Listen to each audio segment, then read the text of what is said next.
ద్వితీయోపదేశ కాండం 172వ పేజీ 19వ వచనం నేను చదువుతాను, 20వ వచనం మీరు చదవండి.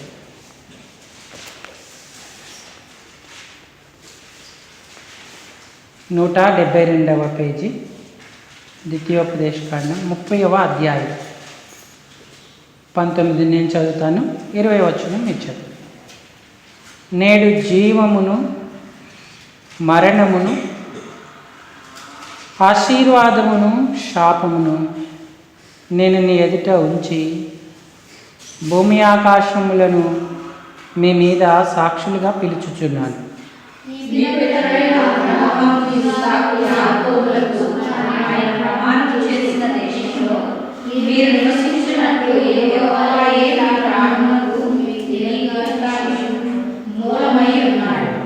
కాబట్టి నీవు నీ సంతానము బ్రతికించు, నీ ప్రాణములకు మూలమైన దేవుడైన యెహోవాను ప్రేమించి ఆయన వాక్యమును విని ఆయనను హత్తుకున్నట్లు జీవమును కోరుకుంది.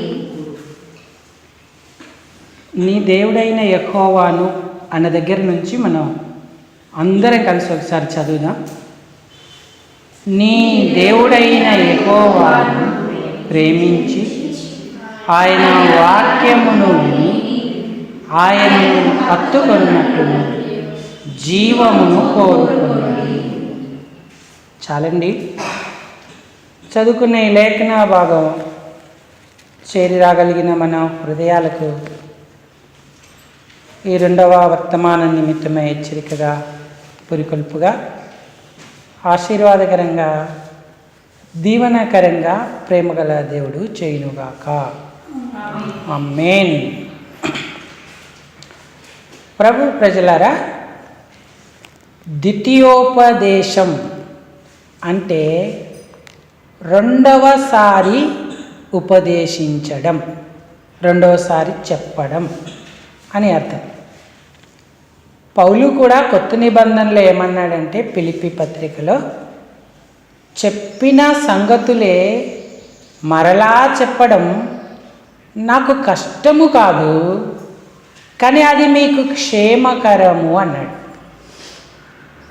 ప్రభువు ఇశ్రాయేలును ఐగుప్తు దేశంలో నుంచి విడిపించి తెచ్చిన తర్వాత వాగ్దాత్త దేశంలోనికి వెళ్ళబోయే ముందు మోషే ద్వారా మరలా ధర్మశాస్త్ర గ్రంథాన్ని, వారి ప్రయాణాలను, వారు చేసిన కొన్ని సంఘటనలను తిరిగి ఆయన ఉపదేశిస్తూ హెచ్చరికనుందమని తెలియజేస్తూ వచ్చాడు. ఈ సంవత్సరాంతపు ఆదివారాన మనం కూడా ఒకసారి వెనక్కి తిరిగి చూసుకోవాల్సినటువంటి వారంగా ఉన్నాం. నీ దేవుడైన యెహోవా నిన్ను నడిపించిన మార్గమంతటిని జ్ఞాపకము చేసుకొనుము అన్నాడు.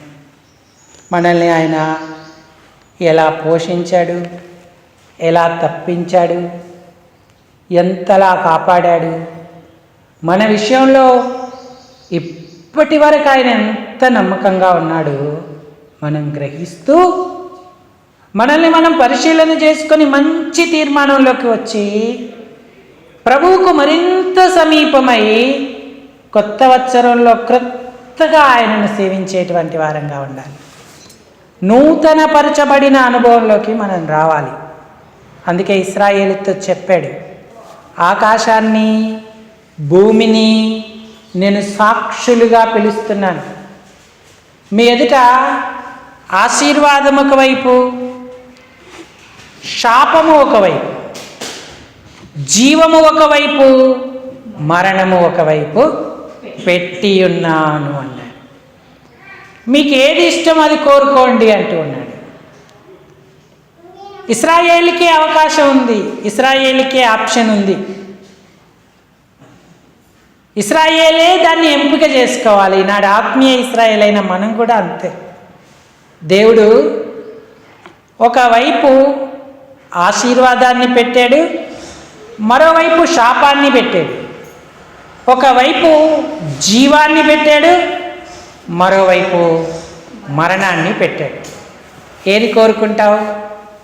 నువ్వేది కోరుకుంటావా అది నీ సొంతం అవుతా ఉంది, అది నువ్వు స్వతంత్రించుకుంటావు.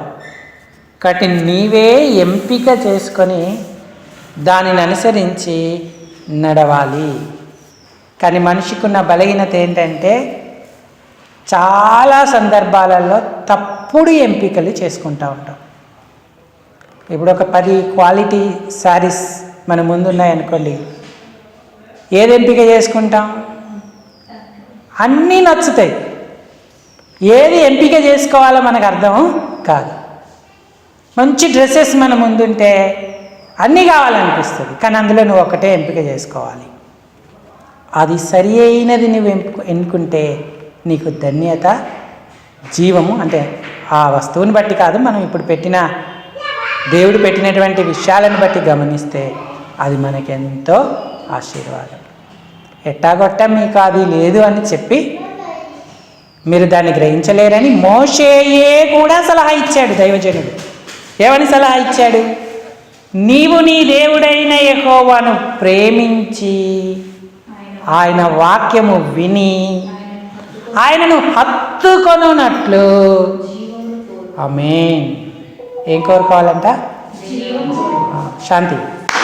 ఏం కోరుకోవాలమ్మా? సిట్ రైట్గా కూర్చోవాలి.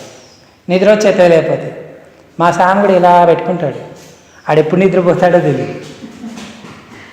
నాతో చెప్పండి అందరూ. జీవమును కోరుకొనుడి. ఆయనే సలహా ఇచ్చాడు. ఒకవేళ మీరు మరణాన్ని కోరుకుంటారేమో, లేకపోతే శాపాన్ని కోరుకుంటారేమో, వద్దొద్దు, మీరు జీవాన్ని కోరుకోండి, అప్పుడు ఆశీర్వాదాన్ని కోరుకున్నట్టే ఆ ఆశీర్వాదం మీకు కలుగుతుంది అన్నాడు. ఇప్పుడు మన ముందుంది అదే విషయం. దేవుడు కూడా మనల్ని జీవాన్ని కోరుకో అని చెప్తా ఉన్నాడు. మరేం కోరుకుంటాం? అది మనం ఎంపిక చేసుకోవాలి. మనకు సంవత్సరంలో ప్రభు దినాలను ఘనపరచడం, సమాజంగా కూడడం రావాలి. నువ్వు లోకాన్ని కోరుకుంటావా, ప్రభు దినాన ఆయన ఇంటిని కోరుకుంటావా, నీ ఇష్టం, నీ చేతిలో ఉంటుంది. నువ్వు ఎంపిక చేసుకున్న దాన్ని బట్టే నీకు ప్రతిఫలం వస్తుంది. హెబ్రీ పత్రికలు అన్నాడు, మీరు సమాజముగా కూడుట మానక. మానక అంటే మానద్దని, అది ఆజ్ఞ.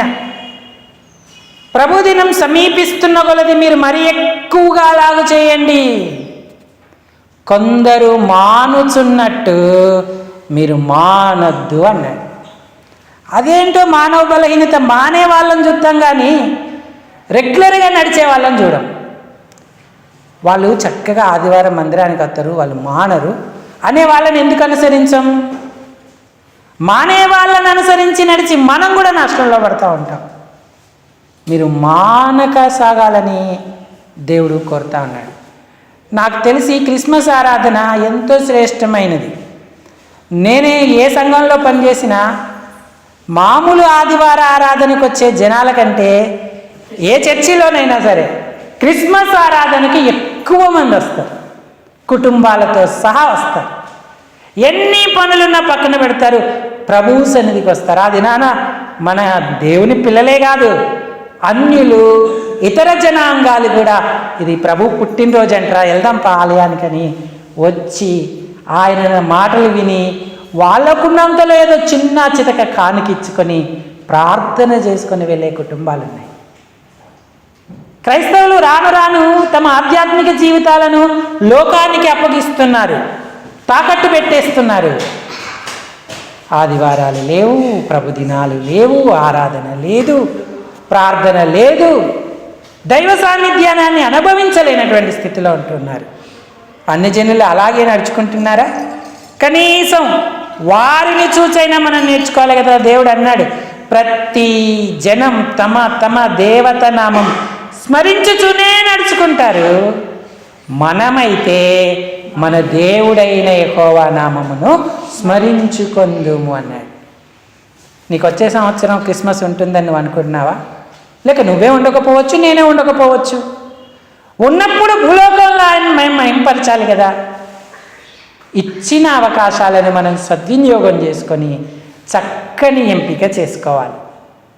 కొత్త నిబంధనలో కూడా ఎంపిక చేసుకోమన్నప్పుడు యూదులు తప్పుడు ఎంపిక చేసుకొని ఘోర తీవ్రమైన నష్టాన్ని తెచ్చుకున్నారు. మత్తయి శుభవార్త 27వ అధ్యాయం 11వ వచనం చదవండి. మత్తయి రాసిన శుభవార్త 27వ అధ్యాయము 11వ వచనం.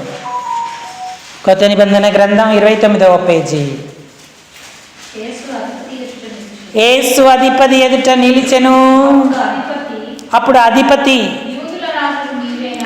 యూదుల రాజువు నీవేనా?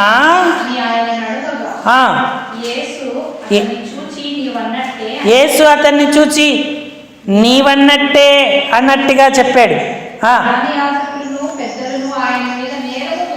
ప్రధాన యాజకులు పెద్దలు ఆయన మీద నేరం మోపినప్పుడు ఆయన ప్రత్యుత్తరమేమి ఇయ్యలేదు. పిలాతు అనే గవర్నర్ గారు అంటున్నారు, నీ మీద వీరు ఎన్ని నేరములు మోపుచున్నారో నువ్వు వినలేదా అని ఆయనను అడిగాను.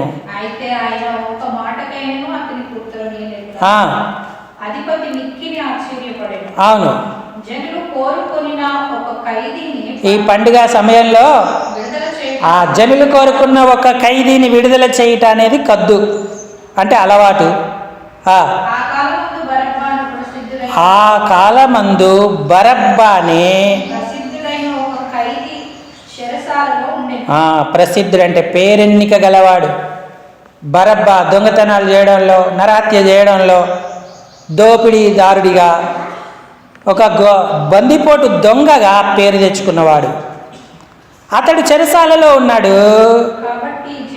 జనులందరూ కూడి వచ్చినప్పుడు పిలాతు అడిగాడు, నేను ఎవరిని విడుదల చేయాలి? ఎవరిని విడుదల చేయాలి? సరే, యేసు మీద మీరు నేరాలు మోపారు, అవన్నీ ఓకే అనుకుందాం. కానీ పండుగలలో ఎవరినో ఒకరిని విడుదల చేస్తాం కదా, ఈసారి నేను ఎవరిని విడుదల చేయాలి? యేసును విడుదల చేయాలా, బరబ్బాను విడుదల చేయాలా? యేసు ఏం చేశాడు? యేసు ఏమీ చేయలేదు, ఏ నేరము చేయలేదు. గుడ్డివారికి చూపించాడు, కుష్ఠరోగులను శుద్ధి చేశాడు, కుంటివారిని నడిచేలా చేశాడు, చచ్చిపోయిన వారిని లేవనెత్తాడు, పాపాలు క్షమించాడు, ప్రజలకు మేలు చేస్తూ సంచరిస్తూ వచ్చాడు. కానీ అసూయ, ఓర్వలేనితనం యూదుల అన్యజనుల హృదయాలలో నింపబడి యేసును పట్టి అధిపతి దగ్గరికి తీసుకొచ్చాయి. అధిపతికి అర్థమైంది, వీరు అనవసరంగా ఈయన మీద నేరాలు మోపుతున్నాడు, ఈయన మరణమునకి ఏది తగినది చేయలేదని ఆయనకు అర్థమైంది. ఈ నీతిమంతుణ్ణి నేను ఏం చెయ్యాలి అని ఆలోచన చేసి, సరే పండుగల్లో ఒకరిని విడుదల చేస్తాం కదా, నేను యేసును విడుదల చేస్తాను అన్నాడు. ఎవరిని విడుదల చేస్తానన్నాడు? జనాలు ఏమన్నారు? వద్దు వద్దు, యేసును వద్దు, బరబ్బానే విడుదల చేయి. బందిపోటు దొంగ, నరహంతకుడు, ఎంత క్రూరమైన వ్యక్తి. మాకు ఆయనే కావాలి, బరబ్బాయే కావాలి. యేసుని ఎందుకు కోరుకోలేదు వాళ్ళు? బరబ్బాని ఎందుకు కోరుకున్నారు? ఈ ప్రధాన యాజకులు వాళ్ళు వీళ్ళంతా ప్రేరేపించారు, ప్రజలను ప్రేరేపించారు గొర్రెల్లాగా. వాళ్ళు ఏ చెప్తే వీళ్ళు అది వినేసి ఆ చెప్పుడు మాటలకు లోబడి మాకు యేసు వద్దు, బరబ్బాయే కావాలని కోరుకున్నాడు. అప్పుడు పిలాతు వెంటనే ఆలోచించడానికి మందిరం లోపలికి వెళ్ళిపోయాడు. వాళ్ళ భార్య ఒక ఉత్తరం పంపించింది, నీవు ఆ నీతిమంతుని జోలికి పోవద్దు అని. ఏం చేయాలో అర్థం అవ్వట్లేదు ఆయనకి. అప్పుడు వెంటనే నీళ్లు తెప్పించుకొని చేతులు కడుక్కొని, ఈ నిరపరాధి రక్తం విషయమై, ఈ నీతిమంతుని రక్తం విషయమై నేను నిరపరాధిని అని చెప్పి యేసును కొరడాలతో కొట్టి బరబ్బాను విడుదల చేసి యేసును కొరడాలతో కొట్టించుటకు అప్పగించాడు. వారి కేకలే గెలిచెను అన్నాడు. ఇక్కడ నేను చెప్పాలనుకున్నది ఏంటంటే, ప్రజలు ఏది ఎంపిక చేసుకున్నారు? యేసుప్రభు వారు జీవం, యేసుప్రభు వారు ఆశీర్వాదము, బరబ్బ మరణం, బరబ్బ శాపం. కానీ ఆ శాపాన్ని, మరణాన్ని వారు కోరుకున్నారు, ఆశీర్వాదాన్ని, జీవాన్ని వద్దు అన్నారు. ఈనాడు మరి మన తీర్మానం ఏంటి? మనం మన కొరకు ప్రాణం పెట్టిన ప్రభువుని ఎట్లా సేవిస్తూ ఉన్నాం? ఈ వత్సరమంతా ఇంత ప్రేమ చూపించాడు కాబట్టి మనం ఎట్టి పరిస్థితుల్లో మంచి ఎంపిక చేసుకోవాలి, ఆయనను సేవించేటట్టు. యెహోషువ ఒక మంచి తీర్మానం చేశాడు. ఇవన్నీ మీరు నాకు చెప్పొద్దు. మీరు అద్దరునున్న ఆ దేవతలను సేవిస్తారో, మీ పితరులు విడిచొచ్చిన వాళ్ళని సేవిస్తారో, ఇక్కడున్న దేవతలను సేవిస్తారో, కానీ నేనును నా ఇంటి వారును యెహోవానే సేవించెదము అన్నాడు. యెహోషువ గ్రంథం 24వ అధ్యాయము చదవండి, 15వ వచనం. 24:15. యెహోవాను సేవించుట మీ దృష్టికి కీడు అని తోచిన ఎడల మీరు ఎవరిని సేవించెదరో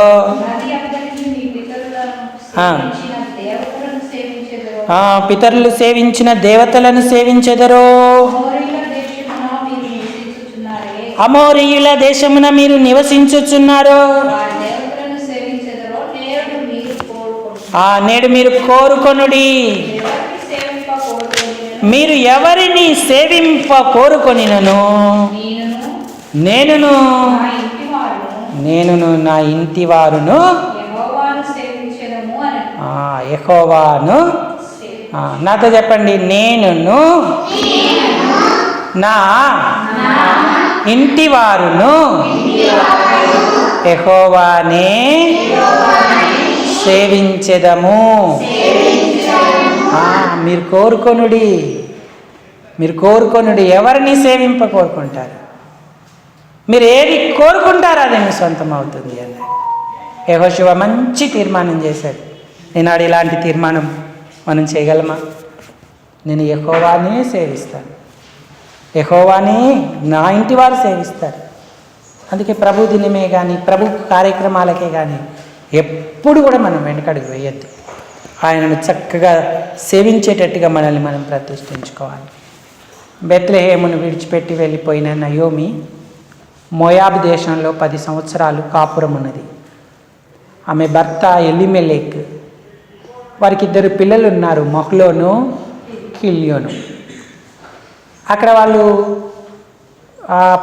ఆ మోయాబు పొలాలలో పనిచేసుకుంటూ యవనస్తులైన తమ 2 పిల్లలకు అక్కడికి మోయాబు రాండ్రనే వివాహం చేశారు. ఆ మోయాబు రాండ్లలో ఒక ఆమె పేరు రూతు, ఒక ఆమె పేరు ఓర్పా. బెత్లెహేము కోరుకొని బెత్లెహేములో కరువైన, నష్టమైన, లాభమైన ఏదైనా ఉండాలి అని దేవుని నిర్ణయం. కానీ ఎలిమెలెకు తొందరపడి నయోమిని వెంట పెట్టుకొని బెత్లెహేము విడిచి మోయాబుకు వెళ్ళిపోయాడు. అక్కడ ఏం సంపాదించాడు? మొట్టమొదట ఎలిమెలెక్ మరణించాడు. తర్వాత అతని 2 కుమారులు కూడా మరణించారు. మోయాబులో అంతా మరణమే. ఆ 3 స్త్రీలు కూడా ఒంటరి కత్తెలైపోయారు, విధవరాండ్రు అయిపోయారు. ఏం చేయాలో వారికి తెలియలేదు. వారు కోరుకున్నటువంటి దాన్ని బట్టి వారికి ఎంత తీవ్రమైన నష్టం కలిగింది. కానీ మోయాబులో రూతు ఉన్నప్పుడు ఆమె బంధువుడు ఒకసారి అటువైపు వెళ్తూ నయోమిని చూసి ఎంతో సంతోషించి నయోమితో చెప్పాడమ్మా, నువ్వెందుకు ఇక్కడ ఇంత బాధపడుతూ ఇందరిని పొడగొట్టుకొని వేదన పడుతూ ఉన్నావు? మన దేవుడు మన దేశాన్ని దర్శించాడు. అక్కడ ఇప్పుడు కరువు లేదు, సమృద్ధి అయిన ఆహారం ఉన్నది. నీకు ఒకవేళ అవకాశం ఉంటే నువ్వు తిరిగి బెత్లెహేముకు రా అని ఆమెతో చెప్పాడు. అప్పుడు నయోమి తీర్మానించుకుంది, ఈ మోయాబ్ దేశంలో నేను ఉండను, తిరిగి నా దేవుని దగ్గరికి వెళ్తాను, నా బంధువుల యొద్దకు వెళ్తానని తీర్మానించుకుంది. ఆ మోయాబు దేశంలో ఆమెకున్న 2 కోడలు అత్తను ఎంతో ప్రేమించిన వారు కూడా మంచి నిర్ణయం చేశారు. మేము మాత్రం ఇక్కడ ఉండి ఏం చేస్తాం, మేము కూడా మీతోనే వస్తామని నయోమితో కలిసి ప్రయాణం చేశారు. మార్గమధ్యం దాకా వచ్చారు. చాలా దూరం ప్రయాణం చేశారు. నయోమి వాళ్ళిద్దరు కలిసి వస్తున్నప్పుడు ఇద్దరు కోడళ్ళతో మాట్లాడింది. అమ్మా, మీరు తిరిగి వెళ్ళండి, నాకు అక్కడ ఎవరున్నారు, నాకు అక్కడ నా బంధువులు ఉన్నారు, నేను వృద్ధురాలను. ఇప్పుడు మీరు నాతో వస్తే మీ కొరకు నేను విచారించి వివాహాలు చేసి మీ బాధ్యతలను చక్కబెట్టే శక్తి నాకు లేదు. మీరు మీ తల్లుల ఇళ్లకు తిరిగి వెళ్ళండి, వారు మీ కొరకు ఏర్పాటు చేస్తారు. మీరు వివాహాలు చేసుకొని ఒక్కొక్కతే మీ కుటుంబంలో నెమ్మది పొందండి అని కోడళ్ళతో చెప్పింది. ఇద్దరు కోడళ్ళు హత్తుకొనిరి అని రాయబడింది. చూడండి, వాళ్ళు ఎంత భావోద్రేకంతో ఉన్నారో. అత్త అంటే ఎంత ప్రేమ వాళ్ళకి. ఇద్దరు ఎలుగెత్తి ఏడ్చారు. కానీ ఒక కోడలు మాత్రం మెల్లిగా వెనుకకు జారింది. ఒక కోడలంటే ఓర్ప బేత్లెహేమును కోరుకోలేదు, మోయాబునే కోరుకొని తిరిగి వెళ్ళడానికి నిర్ణయించుకొని అత్తకు గుడ్ బై చెప్పింది. ఆమె వెళ్ళిపోతూ ఉంది. రూతు మాత్రం నిలిచి ఉంది. మళ్ళీ ఒక అవకాశం. అమ్మ రూతు, నువ్వు కూడా తిరిగి వెళ్ళిపో, నీ తోటి కోడలు కూడా తిరిగి వెళ్ళిపోతుంది అని ఆమెతో చెప్పింది. ఇక రూతు ఆగలేకపోయింది. ఆమెతో ఏమని చెప్పింది? రూతు గ్రంథం 1వ అధ్యాయానికి రండి. రూతు గ్రంథం 1వ అధ్యాయం 16వ వచనం చదవండి. 1:16. అందుకు రూతు, నా వెంబడి రావద్దనియు నన్ను విడిచిపెట్టమనియు నన్ను బ్రతిమాలు కొనవద్దు, నీవు వెళ్ళు చోటికే నేను వచ్చేదను, నీవు నివసించిన చోటనే నేనును నివసించెదను, నీ జనమే నా జనము, నీ దేవుడే నా దేవుడు, నీవు మృతి పొందు చోటనే నేనును మృతి పొందేదను, అక్కడనే పాతి పెట్టబడేదను, మరణం తప్ప మరి ఏదైనను నిన్ను నన్ను ప్రత్యేకపరిచిన ఎడల యెహోవా నాకు ఎంత కీడైనా చేయనుగాక. మంచి ఎంపిక చేసుకుంది. బేత్లెహేమును కోరుకున్న రూతు ఎంత ఆశీర్వదింపబడింది. యేసుక్రీస్తు వంశావళిలో ఆమె పేరు రాయబడింది. దావీదుకు ముత్తవ్వ అయింది. ఆమె నుండి దేవుడు గొప్ప జనాలను, రాజులను వెలుపలికి తెచ్చాడు. ఎంతో దీవెన రూతుకు కలిగింది. ఇప్పుడు మనం కోరుకుంటే మన తరతరాలు కూడా అలాంటి ఆశీర్వాదం, దీవెనను పొందుతూ ఉంటాయి. కాబట్టి ఏ తీర్మానం చేస్తున్నాం? లోకాన్ని ప్రేమిస్తూ లోకాన్ని హత్తుకొని నడుస్తున్నామా? బేత్లెహేమనబడిన ఆ ఆత్మీయమైన బేత్లెహేమనబడిన సంఘాన్ని హత్తుకొని మంచి ఎంపిక చేసుకుంటున్నామా? ఆయనకు వేరుగా ఉండి మనం ఏమీ చేయలేము. ఆయనలో ఉంటే మనం ఫలిస్తాం. ఆయన మనకు ఎన్నో ఆశీర్వాదాలు, దీవెనలను ఇస్తాడు. మనం ఒక్క ఆదివారం మ్యాక్సిమం తప్పకుండా ప్రభు ఇంటికి రావాలి. ఆయన వాక్యం వినాలి, పరిశుద్ధులతో సహవాసం కలిగి ఉండాలి. చూడండి, మోయాబు అన్యురాలైన రూతు యూదులతో సహవాసం చేసింది, చక్కగా కలిసిపోయింది. యూదులు కూడా ఆమె ప్రేమను బట్టి ఏ భేదము చూపించలేదు. ఈ రోజులలో సంఘాలలో ఎన్ని భేదాలు, కుల భేదాలు, ఇంటి భేదాలు, ఇంటి పేరిటి భేదాలు, మరి ఆస్తి భేదాలు, అంతస్తు భేదాలు, నలుపు భేదాలు, తెలుపు భేదాలు, ఇవన్నీ పరలోకానికి వస్తాయా? నిజమైన ప్రేమతో పలకరించాలి, నిజమైన ప్రేమానుబంధాలు కలిగి ఉండాలి. అది దేవుని ప్రేమ మనలో ఉంటేనే సాధ్యమవుతుంది. దేవుణ్ణి ఎరిగిన వాడు అందరినీ ప్రేమిస్తాడు. అందరూ తన కుటుంబం అనుకుంటారు. అందరూ తన అన్నదమ్ములు, అక్క చెల్లెలుగా భావించి వారితో మెసులుతూ ఉంటాడు. అది దేవుని సంఘం. అలా కోరుకునేవారే ధన్యులవుతారు. కాబట్టి నాడు నీ ఎంపిక ఏంటి? లోకాన్ని, పనులను, ఇతరమైనవి కోరుకుంటున్నావా, లేక ప్రభువును కోరుకుంటున్నావా? యెహోషువ కోరుకున్నాడు, రూతు కోరుకుంది. మోషే చెప్తున్నాడు, మీరు జీవాన్నే కోరుకోండి అంటున్నాడు. కాబట్టి నువ్వేదో ఎంపిక చేసుకుంటావో దాన్ని బట్టి నీకు దీవెన ఆశీర్వాదాలు కలుగుతాయి. మనం ఆలోచన చేద్దాం. ప్రభా, నేను నిన్నే కోరుకుంటా, నీ సంఘాన్ని కోరుకుంటా, ఋతులాగా యెహోషువలాగా సేవించడానికి నాకు దీవెనివ్వు. ఆనాడు బరబ్బాను కోరుకున్న యూదుల వలె నేను ఉండను ప్రభా. ఆనాడు జీవాన్ని ఆశీర్వాదాన్ని తోసిపుచ్చి మరణాన్ని శాపాన్ని కోరుకున్న ఇశ్రాయేలు వలె నన్ను ఉంచకు తండ్రి. అనేక ఇశ్రాయేలీలు నష్టపడ్డారు. నేను నిన్నే కోరుకొనున్నట్లు నన్ను దీవించు, నేను హత్తుకొనున్నట్లు దీవించు, నన్ను ఆశీర్వదించు అని ప్రభువుని అడుగుదాం. ఈ తీర్మానంతో ప్రభు పాదాల దగ్గర మనం గడుపుదాం. అందరూ తలలు వంచి కళ్ళు మూసుకోండి. దేవుడి తలంపులను దీవించునుగాక. మనం